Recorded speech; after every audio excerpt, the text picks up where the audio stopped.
Hey everybody, I want to welcome you here to Prog Monster. My name is Murph. I am the host of this show, a show dedicated to progressive rock and other forms of rock music. So this is the other semifinals, the second semifinals in ranking the albums. These are the four albums that didn't get in the first semifinal. So the first semifinal went, and I gave it, I believe, to the Red Queen by Griffin. So they're going to the finals.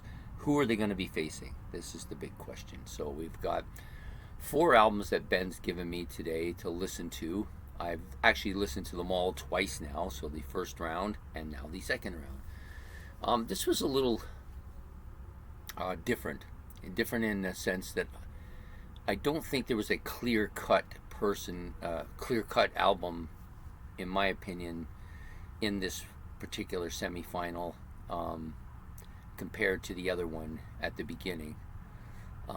At the end, of course, I decided on who I wanted to put at the number one, and I think they won it fairly easily, but it wasn't clear-cut to me at first.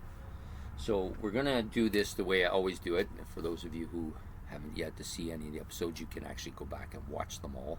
I will leave a link at the end for the second semifinals, or for the first semifinals. But anyways, I'll do this the same way we've done so far, which is rank it from the least favorite of the four albums to the most favorite. But I will give you the list as it was presented to me, or as I put it together before I started. So I had Big Train Folklore, The Who, The Kids Are All Right, Earth and Fire, Songs of the Marching Children, and ELO's Face the Music. Those were the four albums that were in this ranking thing. So we have, basically, I had to choose one of them to win this. This was not easy. The album that came fourth, I think, would have been by a band that could have never been fourth at anything I've ever done, but for some reason I decided that I just like this album. I've never really warmed up. This is the one album by this group I've never warmed up to, and that's The Kids Are All Right by The Who.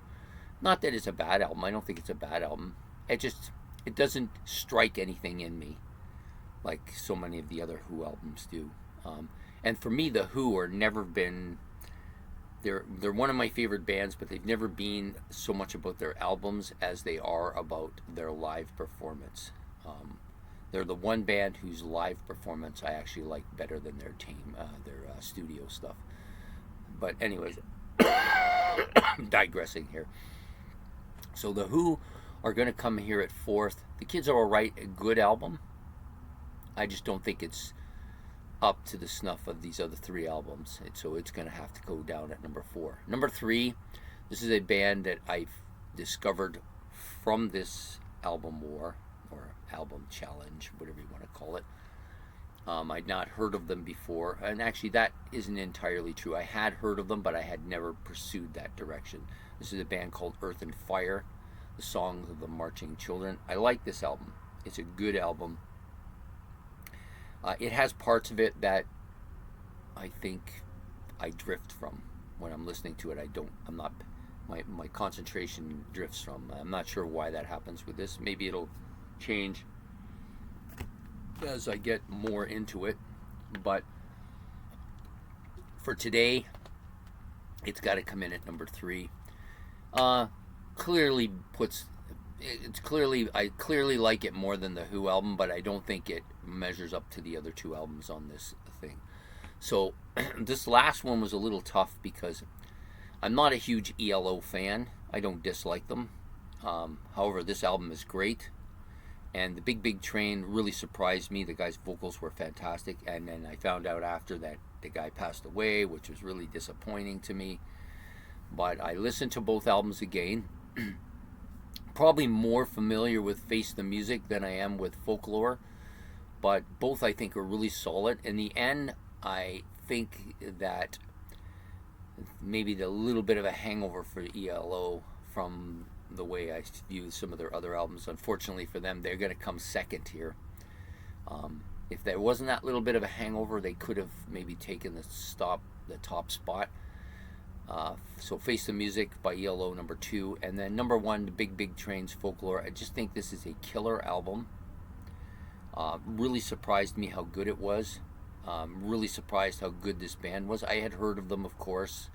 I'd have to be in outer space not to have heard of them, but I heard of them, but I hadn't never actually gone in the direction of actually listening to anything. Just because there's so much stuff to listen to. I've explained this before. I'm not going to go into it, but so anyways, I did listen to this album twice, and both times I liked it. I liked it a little bit more the second time than the first time, and I think that this is going to be an album that I would want to have. So Big Train is going to go to the finals next week with their Folklore album up against Griffin's The Red Queen to Griffin 3 album. I think it was the Griffin one I picked. I'm pretty sure it was. If I didn't, I apologize. Memory is becoming an issue. Maybe I might want to be getting this checked out. I'm not sure, but pretty sure that was the album I picked. Thinking back on it, I did like that album quite a bit. It did come on. It, like Big Train, really surprised me how much I liked them. Had kind of dismissed Griffin before because some people said their music was a little boring. It was a little bit medieval sounding. I didn't know what that really meant, so I just kind of didn't pursue it too often. The same with the Big Train. I knew that they were a more modern kind of progressive rock band, and I was thinking more symphonic in my mind, and had kind of dismissed them for the same kind of different reason, but for the same reason at the same time. So you can't ever dismiss stuff. You got to go and you got to listen to it and give it a chance, at least one chance, and then if you want to dismiss it after that, then at least you gave it a chance. So as the saying goes, contempt prior to investigation does not fly very well. Anyway, so Big Train Folklore going on to the finals against Griffin's Red Queen, Griffin 3. I'm looking forward to this. This will be tough. I'm not sure how this is going to go. I will listen to the 2 albums and make my decision then. I hope you've enjoyed this episode, so please hit the like and subscribe. It's much appreciated. You got any comments you want to leave about any of these albums, you can do that in the comment section below. This next episode coming up will be the last episode of this series. We will start another series of the same, probably exactly the same thing, for another 8 weeks, and then a couple more semifinals and a final again. I'm not sure when that will start up. I guess I'll have to have that discussion with Ben, and we'll see when we want to start it again. So anyways, I hope you enjoyed this. So take care of yourself. We'll see you again soon. Bye.